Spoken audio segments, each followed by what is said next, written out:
সপ্তম শ্রেণীর প্রিয় শিক্ষার্থীবৃন্দ, আমাদের গণিত বইয়ের 36 পৃষ্ঠার অনুশীলনী 2.3-এর দুইটি অঙ্ক সমাধান করাবো। একটা হলো 10, একটা হলো 11। 10 নম্বরটা কি বলছে? 30 জন শ্রমিক 20 দিনে একটি বাড়ি তৈরি করতে পারে। কাজ শুরু করার 10 দিন পরে খারাপ আবহাওয়ার জন্য 6 দিন কাজ বন্ধ রাখতে হয়েছে। নির্ধারিত সময়ে কাজটি শেষ করতে অতিরিক্ত কতজন শ্রমিক লাগবে? যদি আমরা এটা সমাধান করি, 10-এর সমাধান ধরি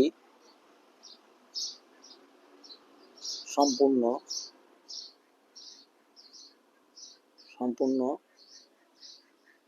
কাজটি সমান সমান এক অংশ।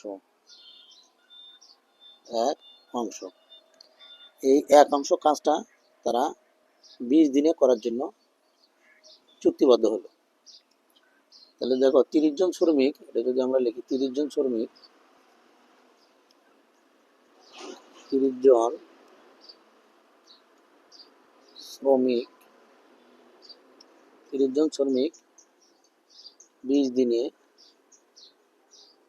20 দিনে করে সমান সমান এক অংশ। তাহলে আমাদের শ্রমিকের কোনো পরিবর্তন নাই, শ্রমিক 30ই থাকবে, কিন্তু সময়ের পরিবর্তন। তাহলে একদিনে করবে, একদিনে তাহলে কি করে কম করবে? এই বড় সংখ্যার নিচে ছোট সংখ্যা আসলে ভাগ হয়ে যায়। তাহলে 1/20 অংশ। তাহলে সুতরাং 30 জন শ্রমিক কয়দিন করছিল কাজটা? এই যে 10 দিন করছিল। 10 দিনে করে বেশি, তাহলে 1 × 10 নিচে 20। 10 দিয়ে যদি আমরা 20 কাটি তাহলে 2 হয়। তাহলে আমরা লিখতে পারি এখানে 1/2 অংশ। 1/2 অংশ। তারপরে যদি এই যে বাকিটুকু কাজ 10 দিনে কিন্তু এইটুকু করছে, এখন আরো বাকি অর্ধেক যে কাজ আছে সেইটুকু কাজ করতে কতজন শ্রমিক লাগবে? তাহলে কাজ বাকি থাকে, আমরা লিখতে পারি কাজ বাকি থাকে। আমাদের পুরো কাজ কিন্তু এক অংশ, তাহলে 1 বিয়োগ এই যেটুকু করা হয়েছে সেটুকু বিয়োগ হবে, তাহলে অংশ।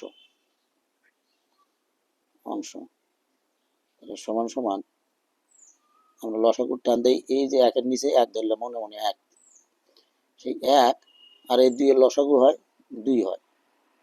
তাহলে 1 দিয়ে 2 ভাগ করলে 2 হয়, সেই 2 দিয়ে যদি আমরা একক গুণ করি তাহলে 2 কে 2 বিয়োগ 2 দিয়ে 2 ভাগ করলে 1 হয়, 1 দিয়ে একক গুণ করলে 1ই হয়। এটা হলো অংশ। এটা যদি আমরা বিয়োগ করি 2 থেকে 1 গেলে 1 থাকে, 1/2 অংশ।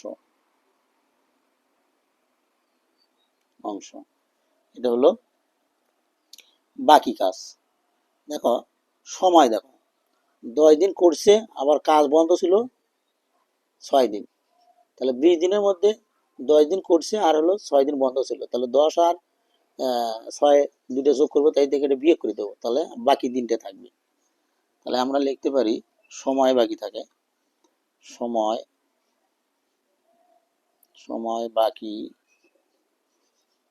থাকে সমান সমান 20 বিয়োগ কাজ করছে 10 দিন আর বন্ধ ছিল 6 দিন। এটা আমরা বিয়োগ করে দেব। বিয়োগ করলে কত আসে? 20 বিয়োগ 10 আর 6 যোগ করলে 16 হয়, 16 দিন। এটা বিয়োগ করলে কত হয়? 4 দিন। এই 4 দিন সময় বাকি আছে। এই 4 দিনের মধ্যে পুরো কাজটা শেষ করতে হবে। যদি আমরা এই 4 দিনের মধ্যে পুরো কাজটা শেষ করি তাহলে কতজন শ্রমিক প্রয়োজন হবে? তাহলে আমরা এখন 10 দিনে 1/2 2 অর্থাৎ অর্ধেক হাফ অংশ করে করে সমান সমান 30 জনে 30 জনে। সুতরাং এই অংশটুকুর পরিবর্তন নাই, একদিনে করবে, একদিনে ওই হাফ অংশ মানে বাকি অংশটুকু করে, তাহলে বেশি 30 গুণন 10 জনে। সুতরাং 4 দিনে, এই যে বাকি যে থাকলো 4 দিনে অর্ধেক করে কম মানে ভাগ হয়ে যাবে। এই যে বড় ছোট সংখ্যা নিচে বড় সংখ্যা এলে ভাগ হয়ে যায়, তাহলে 30 গুণন 10 ভাগ 4 দিনে। আমরা যদি 2 দিয়ে কাটি তাহলে 2 হয়, 2 দিয়ে কাটলে 5 হয়, 2 দিয়ে যদি আমরা 30 কে কাটি 15 হয়, তাহলে কত হলো 5 15 কত হলো 5 15 75 জন, 75 জন আমরা পাইলাম। এখন এখানে বলছে অতিরিক্ত, এই যে বলছে যে অতিরিক্ত কতজন শ্রমিক লাগবে, তাহলে আমাদের আগে ছিল হলো 30 জন আর এখন লাগতেছে কত 75 জন, তাহলে অতিরিক্ত শ্রমিক লাগবে। সুতরাং দিতে পারি, সুতরাং অতিরিক্ত অতিরিক্ত শ্রমিক লাগবে লাগবে 75 বিয়োগ 30 জন, বিয়োগ করলে কত হলো, বিয়োগ করলে হলো 45 জন। এটাই উত্তর। আমরা যদি দিই এই 45 দিনই হলো উত্তর, তাহলে উত্তর আমরা লিখতে পারি উত্তর 45 জন, এটাই উত্তর। এরপরে যদি আমরা সমাধান দেখি, পরের অঙ্কটির সমাধান দেখি যে 11 নম্বরটা, একটি কাজ ক খ একাত্তরে 16 দিনে, খ গ একাত্তরে 12 দিনে, গ ক গ একাত্তরে 20 দিনে করতে পারে। ক খ গ একাত্তরে কাজটি কত দিনে করতে পারবে? এটা একটু বড় অঙ্ক। দেখো 11 নম্বর সমাধান। 11 আমরা যদি সমাধান করি, ক ও খ একাত্তরে 16 দিনে করে, ক ও খ একাত্তরে কত দিনে করে? এই যে 16 দিনে, 16 দিনে দিনে করে, 16 দিনে করে এক অংশ, এক অংশ। এই অংশটা আমরা লিখতে পারি ধরি সম্পূর্ণ কাজ, লিখে নিতে পারি ধরি সম্পূর্ণ সম্পূর্ণ কাজ সমান সমান এক অংশ, ধরে নিলে ভালো হয়, তাহলে এক অংশ। তাহলে সুতরাং ক ও খ একাত্তরে একদিনে করে, 16 দিনে করে কিন্তু এক অংশ, তাহলে একদিনে করবে কম অংশ, তাহলে 1/16 অংশ।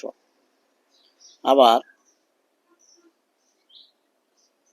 আবার দেখো যে খ ক ও গ না সরি খ ও গ একাত্তরে করে 12 দিনে, তাহলে খ খ ও গ একাত্তরে করে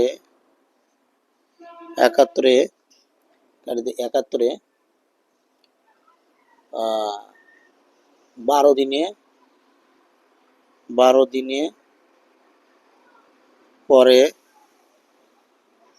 এক অংশ, এক অংশ। সুতরাং খ খ ও গ একাত্তরে একদিনে করে কম, 1/16 12 অংশ। আবার যদি লিখি, আবার লাস্ট একটা ক ও গ একাত্তরে, তাহলে ক ও গ একাত্তরে 20 দিনে করে 1 অংশ। সুতরাং ক ও গ একাত্তরে 1 দিনে করে 1/20 অংশ। তাহলে এখানে তিনটে যদি আমরা যোগ করি, এই যে ক ও খ যোগ খ ও গ যোগ ক ও গ একাত্তরে 1 দিনে করে সমান সমান 1 অংশ। তাহলে এখানে একটা ক একটা ক, তাহলে দুই আমরা দুইটা ক, একটা খ একটা ক, দুইটা খ, আবার একটা ক একটা ক, দুইটা ক। তাহলে আমরা লিখতে পারি, যদি আমরা লিখি ক খ ও গ দুটো করে একাত্তরে 1 দিনে করে আমরা যদি যোগ করে দেই, তাহলে যোগ করলে কি হবে, দেখো এই যে 1/16 অংশ, 1/12 অংশ, 1/20 অংশ, সবগুলো যোগ করে দিই। তাহলে 1/16 যোগ 1/12 যোগ 1/20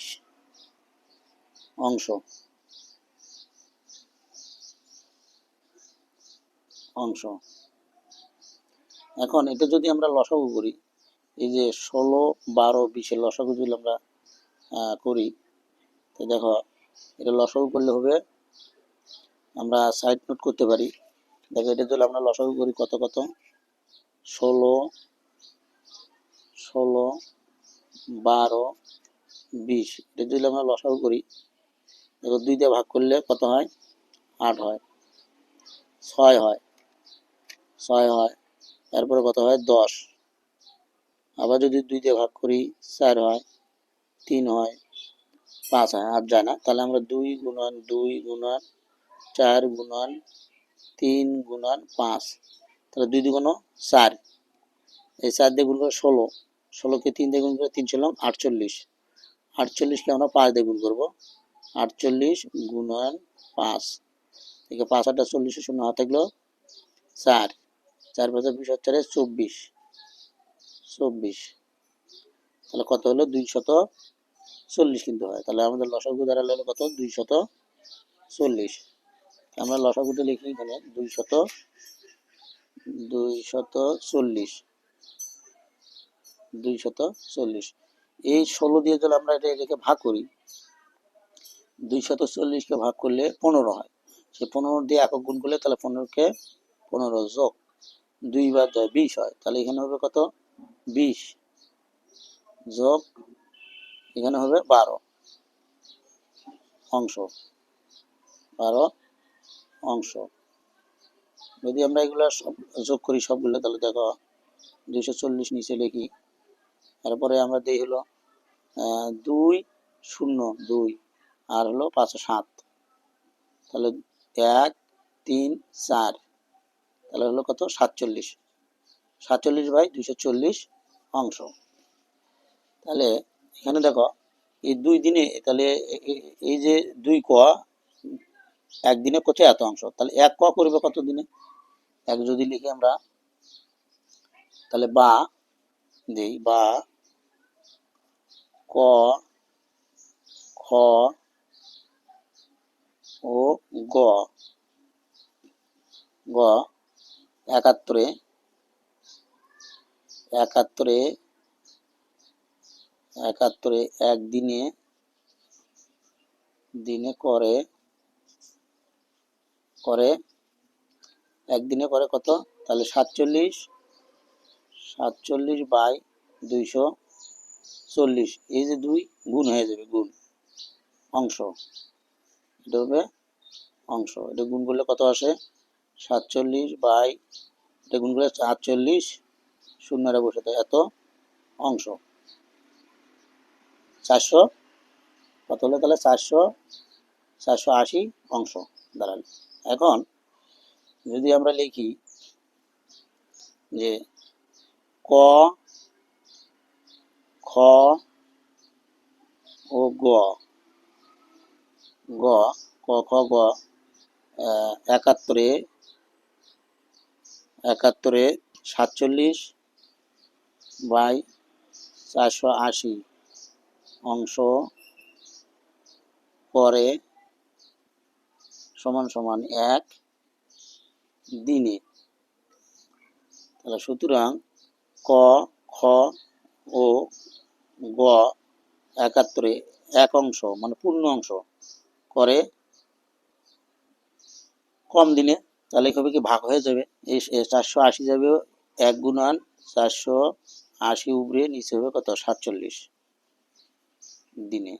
এটা যদি আমরা এখানে ভাগ করে দিই, দেখো ভাগ করলে কত আসে, ভাগ করি যদি আমরা, তাহলে কত, 480 ভাগ 47, এটা যদি আমরা ভাগ করি 480 একবার দিই, যা হলো 47, বিয়োগ করলে 1, শূন্য একটা নামে নেই, যায় না, এখানে একটা শূন্য দিই, তাহলে হবে 10, 10 সমস্ত 10 বাই 47 দিন, এটা কিন্তু আমরা পাইলাম। তাহলে আমরা পাইলাম কত এখানে, তাহলে 10 সমস্ত 10 বাই 47 দিন। উত্তর, উত্তর যদি আমরা লিখি, উত্তর 10 সমস্ত 10 বাই 47 দিন। ধন্যবাদ।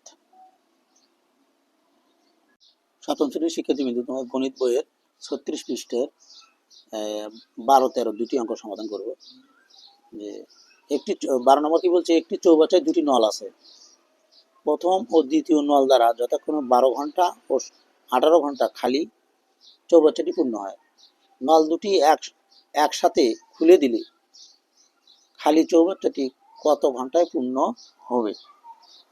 তাহলে এখানে আমরা যদি নির্ণয় করি, দেখো 12 নম্বরের সমাধান, 12 নম্বর, ধরি ধরি চৌবাচ্চার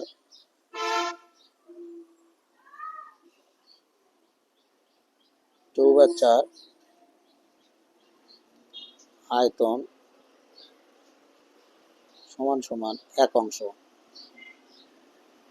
এক অংশ। তাহলে আমরা লিখতে পারি প্রথম নল দ্বারা, প্রথম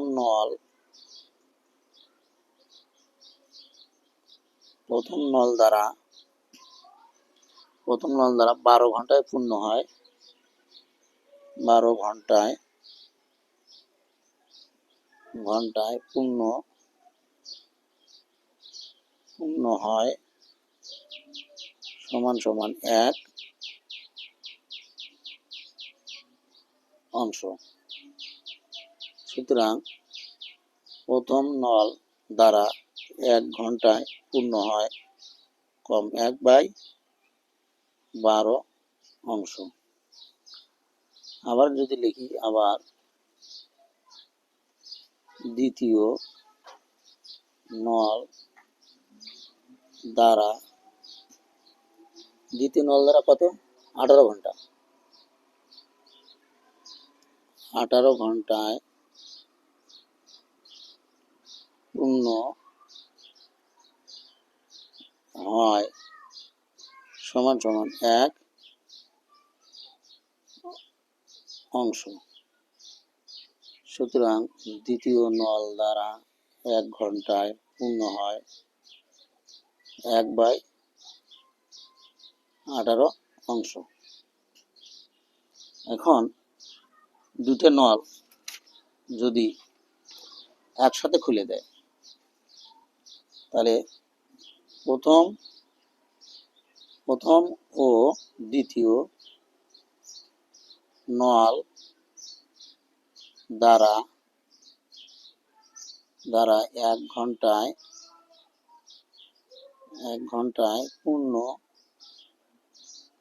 পূর্ণ হয় সমান সমান দুটো যোগ করি, এইটা আর এটা যোগ করলে 1/12 যোগ 1/18 অংশ।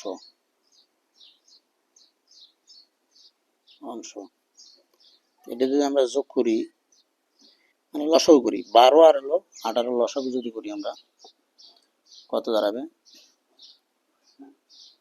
তাহলে 12 দেখো 12 18 যদি আমরা লসাগু করি, লসাগু করলে 2 দিয়ে ভাগ করলে 6 9, এখন 2 দিয়ে যাবে না 3 দিয়ে যাবে, 2 3, এটা গুণ করলে কত আসে? 3 দুগুণ 6, 6 দুগুণ 12, 3 12 36, 12 দিয়ে 36কে ভাগ করলে 3 বার হয়, তাহলে 1 গুণ করলে 3 যোগ 2, তাহলে কত দাঁড়ালো? 5/36 অংশ। 5/36 অংশ। এখন আমরা যদি লিখি যে প্রথম ও দ্বিতীয় নল দ্বারা এত অংশ পূর্ণ হয় 1 ঘন্টায়, তাহলে আমরা যদি এখানে লিখি যে প্রথম ও দ্বিতীয় নল দ্বারা 5/36 অংশ পূর্ণ হয় সমান সমান 1 ঘন্টায়। সুতরাং প্রথম ও দ্বিতীয় নল দ্বারা 1 অংশ মানে সম্পূর্ণ অংশ পূর্ণ হয় কম ওই 36 উপরে হিসেবে কি 5 ঘন্টায়। এটা যদি আমরা ভাগ করি, দেখো এখানেই ভাগ করে দিই 36, তাহলে কতবার যায়? 7 বার, 5 7 35, বিয়োগ করলে 1 থাকে 1, তাহলে 5 7 35, তাহলে আমাদের এখানে হবে কি 1/5 ঘন্টা, এখানে হবে ঘন্টা। উত্তর 7 সমস্ত 1/5 ঘন্টায়। এটাই উত্তর। এটা হলো আমাদের 12 সমাধান গেল। 13 নম্বরটা কি বলছে দেখো, 13 নম্বর সমাধানটা যদি আমরা করি, 13 নম্বর যে স্রোতের অনুকূলে একটি নৌকা 4 ঘন্টায় 36 কিলোমিটার পথ অতিক্রম করে। স্রোতের বেগ প্রতি ঘন্টায় 3 কিলোমিটার হলে স্থির পানিতে নৌকার বেগ কত? স্রোতের অনুকূলে আর প্রতিকূলের কথা বলা আছে। আমরা যদি এটা সমাধান করি 13 নম্বরটা দেখো যে স্রোতের অনুকূলে 4 ঘন্টায় যায় 36 কিলোমিটার। স্রোতের অনুকূলে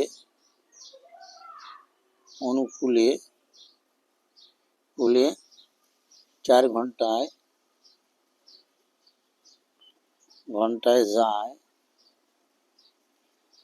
ঘন্টায় যায় কত? 36 কিলোমিটার। 36 কিলোমিটার স্রোতের অনুকূলে।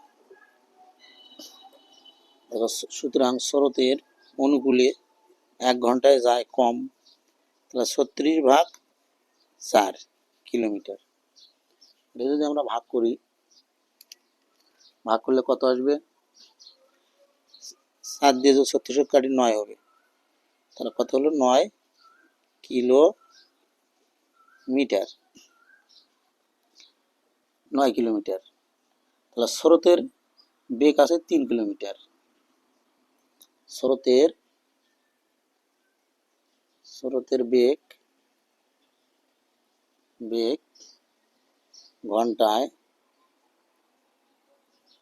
ঘন্টায় 3 কিলোমিটার। আর হবে আমরা জানি আমরা জানি জানি স্রোতের স্রোতের অনুকূলে অনুকূলে নৌকার বেগ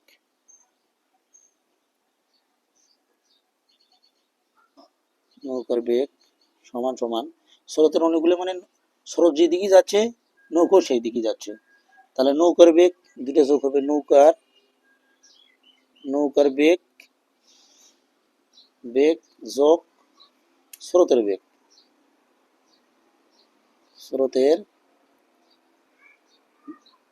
বেগ। তাহলে দেখো নৌকার বেগ কত ছিল? নৌকার বেগ ছিল হলো, তাহলে আমরা নৌকার বেগ ছিল, যদি না লিখি আমরা এখানে বাইর করতে বলছে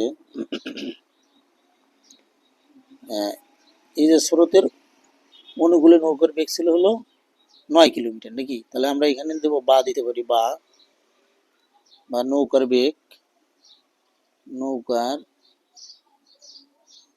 নৌকার বেগ যোগ স্রোতের বেগ সমান সমান এটা কত আসলে, তাহলে এখানে ছিল 9, এটার মান হলো কত? এই যে 9 পাশে 9। তাহলে আমরা যদি এখানে দেখি যে বলতিছে এই যে দেখো এখানে একটু স্রোতের বেগ প্রতি ঘন্টায় 3 কিলোমিটার। তাহলে এখানে তাহলে নৌকার বেগ আমরা বাই করবো, নৌকার বেগ যোগ স্রোতের বেগ ছিল 3 সমান সমান 9 দেই, বা নৌকার বেগ সমান সমান এই পাশে যোগ থাকলে মূলত কি হয়? বিয়োগ হয়ে যায় 3। তাহলে কত হবে? সুতরাং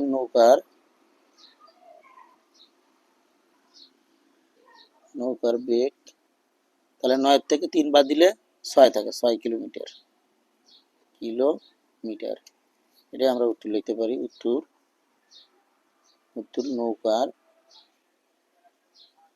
নৌকার বেগ 6 কিলোমিটার। এটা হলো 13 সমাধান। তারপরে যদি দেখি আমরা 14 নম্বর কি বলছে। 14 নম্বরটা কি বলছে যে স্রোতের প্রতিকূলে একটি জাহাজ 11 ঘন্টায় 77 কিলোমিটার অতিক্রম করে। স্থির পানিতে জাহাজের গতি বেগ প্রতি ঘন্টায় 9 কিলোমিটার হলে স্রোতের বেগ প্রতি ঘন্টায় কত? এটা নির্ণয় করতে হবে। তাহলে স্রোতের অনুকূলে 11 ঘন্টা যায় হলো 77 কিলোমিটার। স্রোতের ওই একই নিয়মই প্রায়। 14 নম্বর আমরা সমাধান দেখি যে স্রোতের প্রতিকূলে 11 ঘন্টা যায় 77 কিলোমিটার। স্রোতের প্রতিকূলে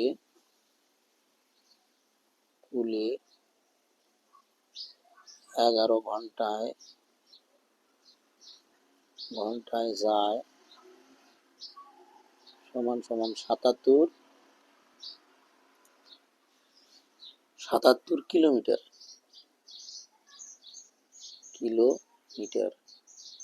সুতরাং স্রোতের প্রতিকূলে 1 ঘন্টায় যায় কম 77 ভাগ 11 কিলোমিটার। ভাগ করলে কত আসে?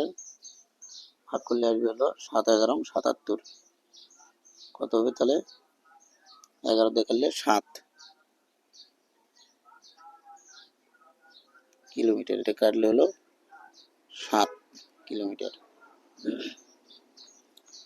তাহলে স্থির পানিতে জাহাজের বেগ 9 কিলোমিটার।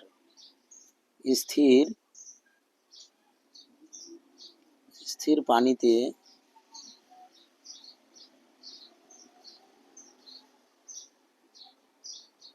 জাহাজের বেগ ঘন্টায়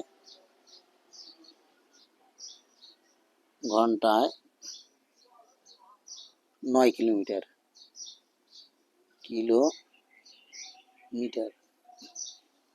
তো আমরা যদি লিখি যে কি লেখা যাবে, যে স্রোতের প্রতিকূলে জাহাজের বেগ, স্রোতের প্রতিকূলে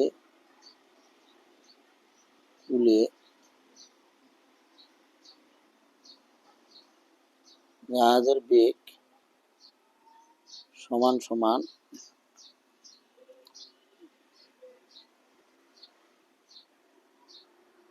বেগ বিয়োগ জাহাজের বেগ বিয়োগ স্রোতের বেগ। স্রোতের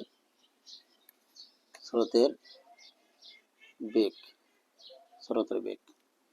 তাহলে আমরা এখান থেকে বা প্রতিকূলে, আমরা এখানে কি বেগ করতে বলছে, যে স্রোতের বেগ, এখানে বলছে কি স্রোতের বেগ প্রতি ঘন্টায় কত, এটা বাইর করতে বলছে।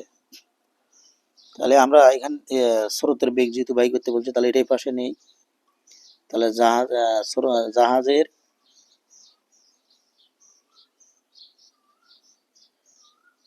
বেগ বিয়োগ স্রোতের বেগ সমান সমান, এই যে স্রোতের প্রতিকূলের বেগ ছিল ঘন্টায় কত, ঘন্টায় ছিল কিন্তু 7 কিলোমিটার, যেটা আমরা পাচ্ছি 7 কিলোমিটার। বা তাহলে আমরা এখানে যদি আমরা নির্ণয় করি, দেখো স্থির পানিতে জাহাজের বেগ 9, স্থির পানিতে জাহাজের বেগ 9, তাহলে জাহাজের বেগ এখানে হলো কত, 9। তাহলে জাহাজের বেগ হলো কত, 9 বিয়োগ স্রোতের বেগ সমান সমান 7 কিলোমিটার।